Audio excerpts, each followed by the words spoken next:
danger might be closer than you think. Before we begin, like this video, comment where and what time you're watching from, and subscribe for more chilling stories. Now turn off the lights, get comfortable, and let's dive into the unknown. I've been camping my whole life.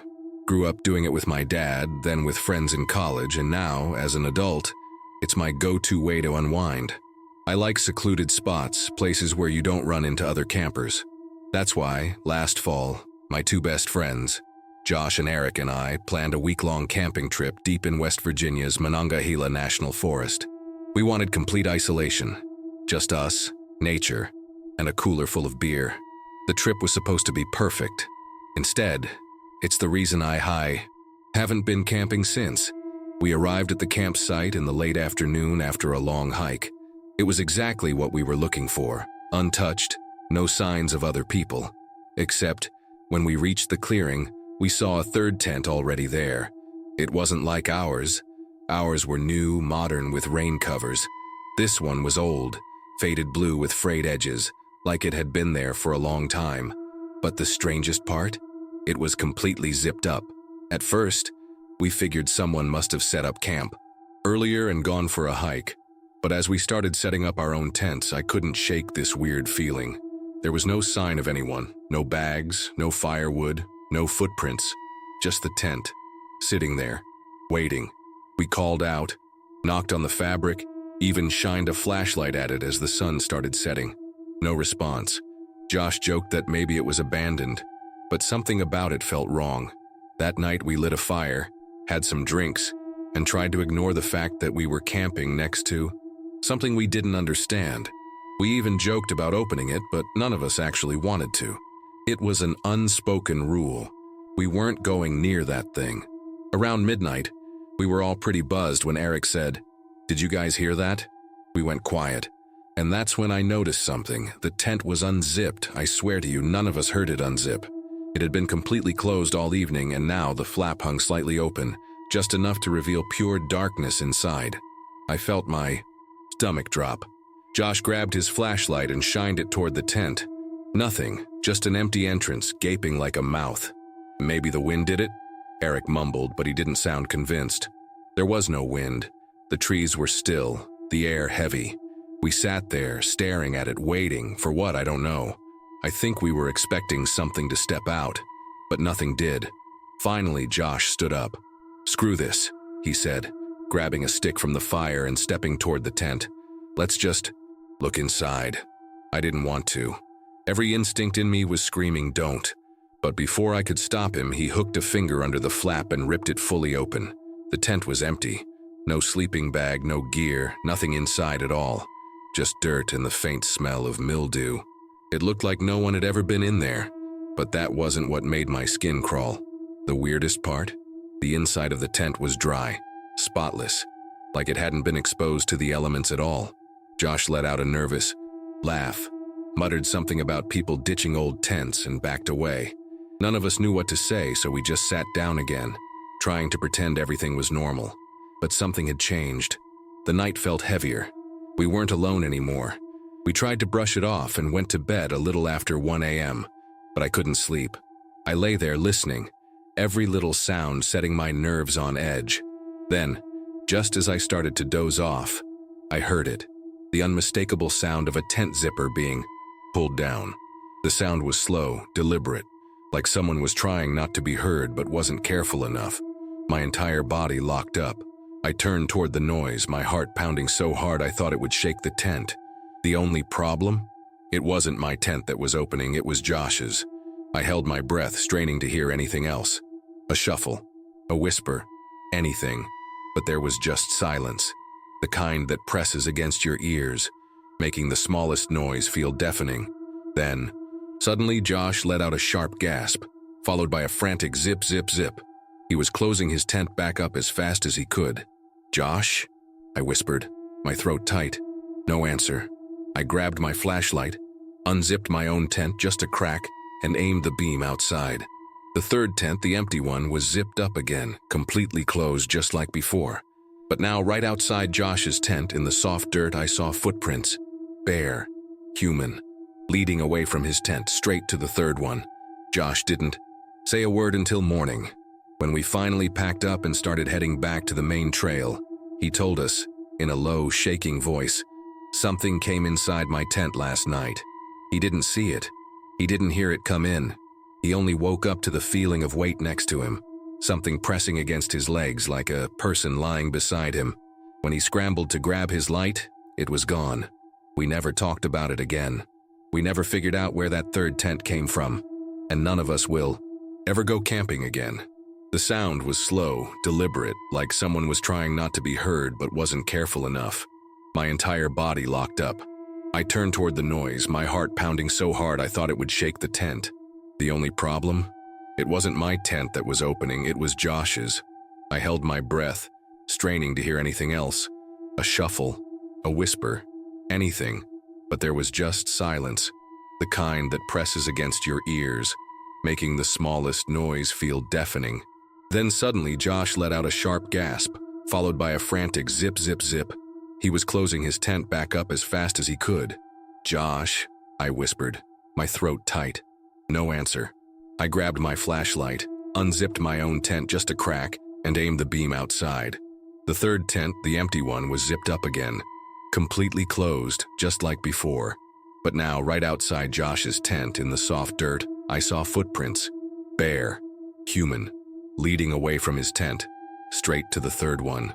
Josh didn't say a word until morning. When we finally packed up and started heading back to the main trail, he told us, in a low, shaking voice, "Something came inside my tent last night. He didn't see it. He didn't hear it come in. He only woke up to the feeling of weight next to him, something pressing against his legs like a person lying beside him. When he scrambled to grab his light, it was gone. We never talked about it again. We never figured out where that third tent came from, and none of us will ever go camping again." Story 2. I've always been close with my younger sister, Claire. We grew up camping with our parents, so by the time we were adults, heading into the woods felt natural, something we did to disconnect. Last summer, we planned a short trip to a remote lake in Michigan, somewhere off the beaten path where we wouldn't run into anyone else.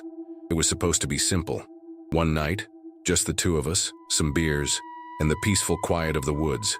Instead, that night made me question what's really out there, and if we were ever alone to begin with. We got to the lake in the late afternoon, just as the sun was dipping. It was beautiful, still water, surrounded by thick trees, not a single other person around. It felt like our own private spot. We set up camp a little ways back from the shore, started a fire, and spent the evening just talking. It was the first time in a while we'd had time to just be siblings, no work, no distractions. Around midnight, the fire was burning low, and we decided to call it a night. Everything was normal, completely normal, until I woke up a few hours later to the feeling of something wrong. At first, I couldn't place it. Then I realized the air inside the tent felt thicker, almost damp. I sat up, rubbing my eyes, and when I unzipped the tent just a little, my stomach dropped. The entire campsite was covered in fog. Thick, heavy, unnatural fog, so dense I could barely see a few feet in front of me. It hadn't been there when we went to sleep. I don't even remember hearing water movement or temperature shifts. Just suddenly, it was there. I told myself it was nothing, just morning mist rolling in early. But then I heard it. The sound of something moving inside the fog. It wasn't an animal, I know that for sure. The movement was slow, deliberate, like footsteps, but they didn't sound normal. Too light, too careful, almost like something was testing the ground, creeping just beyond my vision. My skin went cold. I turned toward Claire's side of the tent, whispering, "Are you awake?" A pause. Then in a quiet, groggy voice, she mumbled, "Yeah, I hear it too." We sat there, frozen, listening. The sound kept moving, circling the tent. I gripped my flashlight but didn't dare turn it on. Every nerve in my body screamed that whatever was out there didn't need to see us to know we were inside. The fog made everything feel wrong, like the world had been shrunk down to just our small circle of existence. I was trying to convince myself to stay calm when Claire suddenly grabbed my arm hard. Then I heard it too. From somewhere out in the fog, just past the fire pit, came a voice. Our mom's voice. It was clear as day, cutting through the thick silence of the fog. "Claire? Sam? Come here." The way she said it was wrong. Not panicked, not urgent. Just off. Flat. Like someone trying to sound like our mom, but not quite getting it right. Claire's nails dug into my arm. "That's not her," she whispered, her voice shaking. Our mom was miles away. There was no possible way she could be standing outside our tent, calling to us from the fog. And yet, the voice came again. Closer. I forced myself to move, inching toward the zipper of the tent as quietly as I could. My brain was screaming at me not to look, but I had to see. I had to know. I pulled it open just enough to peek out, and what I saw nearly made me stop breathing. Just beyond the fire pit, barely visible through the shifting fog, was a figure. Tall, unmoving, watching. The fog distorted its features, but I could still see the shape of its mouth moving, mimicking speech, even when no sound came out. Then, the worst part. It took a step toward us. We bolted. No hesitation. We didn't grab anything, didn't even close the tent. We just ran, blindly crashing through the trees, the fog making everything feel endless, stretching in all directions. I don't know how long we ran before we finally broke through to the road where our car was. Parked. The fog never reached the road. It was like it had stopped right at the tree line, unwilling to follow. We jumped in, locked the doors, and peeled out of there so fast we nearly spun out on the gravel. The next morning, we went back. The tent was gone. Our gear was still there, untouched, but there were footprints, bare footprints, leading from where the figure had stood directly to our tent. But they didn't lead away. I don't know what we saw that night. I don't want to know. But sometimes when I wake up in the middle of the night, I swear I hear it again. My mother's voice. Story 3. I've been living out of my van for about 2 years now. It's not as glamorous as social media makes it look, but I love it. Waking up in the middle of nowhere, no obligations, just me and the road. I usually park in designated camping areas or somewhere off a dirt road where I won't be disturbed. I've had my fair share of weird encounters. Drifters, sketchy people knocking on my van late at night, but nothing that ever made me genuinely afraid. Until last fall. I had parked deep in Montana's backcountry, miles away from the nearest town. It was a place I'd camped before, tucked between thick pine trees with a great view of the stars. No cell service, no noise, just perfect solitude. I made dinner, read for a bit, and eventually climbed into the back of my van to sleep. It was colder than usual that night, so I locked everything up tight. Doors, windows, even my roof vent, just in case. Around 2 a.m. I woke up to a strange sensation. Not a sound, not a movement, just a feeling, like something had woken me up, even though I didn't know what. I lay there staring at the ceiling, listening. At first there was nothing, just the wind outside, the faint creak of tree branches swaying. But then the van moved, just a little, a soft rocking like something had brushed against it. My stomach clenched. It wasn't the wind. There was no gust strong enough to move a 3,000-pound vehicle. I reached for my flashlight, debating whether to look outside. That's when it happened again. A single deliberate push. My brain was racing. A bear? Unlikely. There was no snuffling, no clawing at the metal. An animal would be louder, messier. This was controlled. A steady, intentional nudge against the van. My mouth went dry. Someone was out there. I gripped my flashlight, heart hammering. My van doesn't have side windows in the back, just the windshield and the small ones on the rear. Doors. If I wanted to see outside, I'd have to crawl into the driver's seat. But something in me, some primal instinct, told me not to move.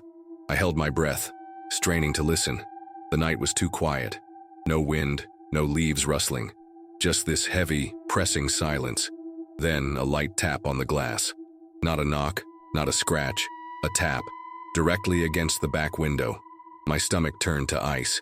It was slow, deliberate, like someone trying to get my attention. I clenched my jaw so hard it hurt, willing myself not to react. I've heard stories, people testing to see if someone's inside before trying to break in. But I knew that whatever was out there wasn't trying to rob me. It was waiting. I don't know how long I stayed like that. Staring at the ceiling, my whole body locked up. 5 minutes? 10?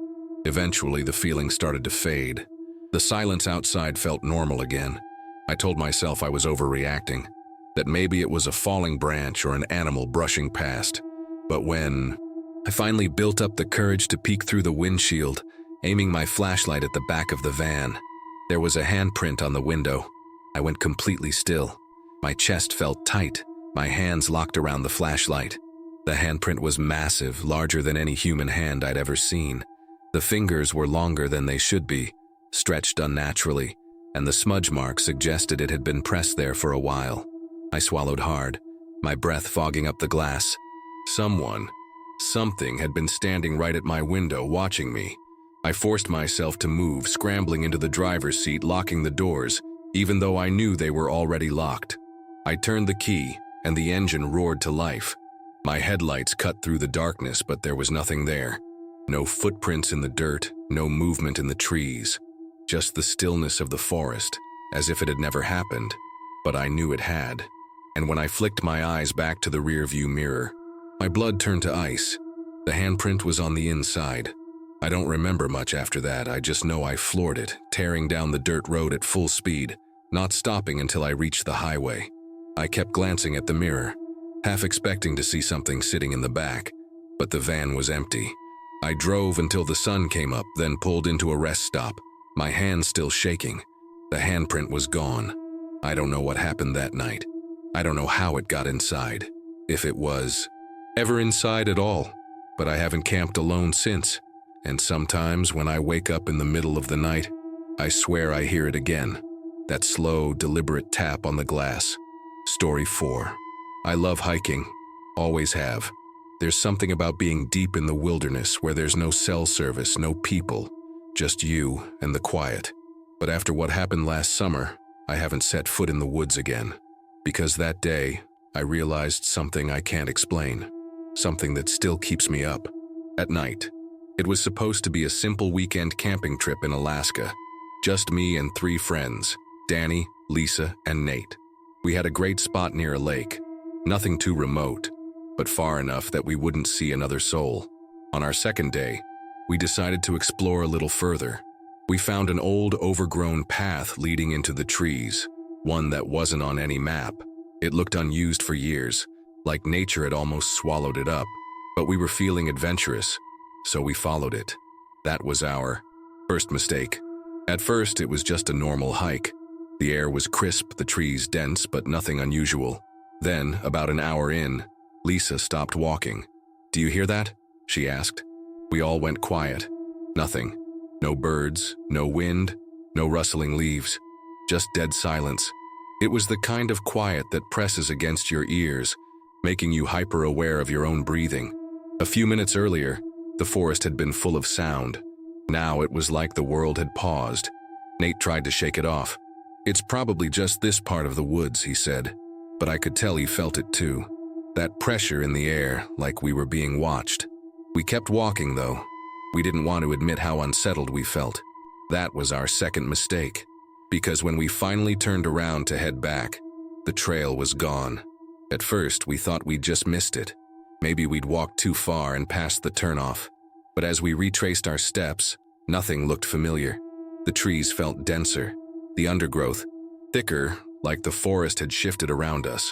I pulled out my phone to check the GPS. No signal. That wasn't surprising, signal was spotty out here. But when I checked the offline map, something didn't add up. According to my phone, we were standing in an open field. That didn't make sense. We were surrounded by trees. There was no field, no clearing, just miles of thick forest in every direction. Lisa tried her GPS. Same thing. The maps showed we weren't in a forest at all. A cold, creeping feeling settled over me. "Let's just go back the way we came," I said, trying to sound confident. But as we started walking, the silence got worse. It wasn't just quiet. It was wrong.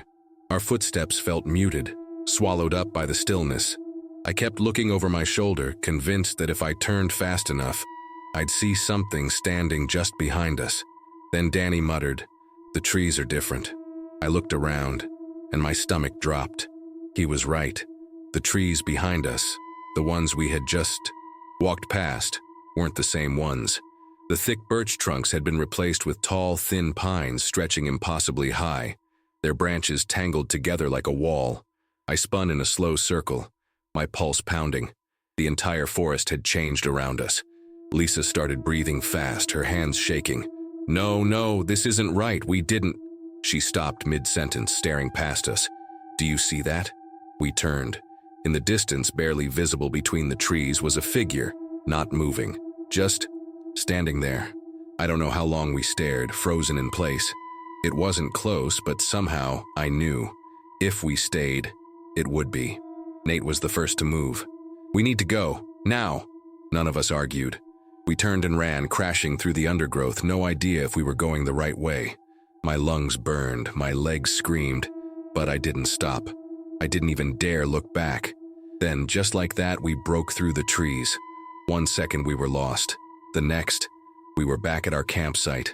Like nothing had happened. The sounds of the forest returned instantly.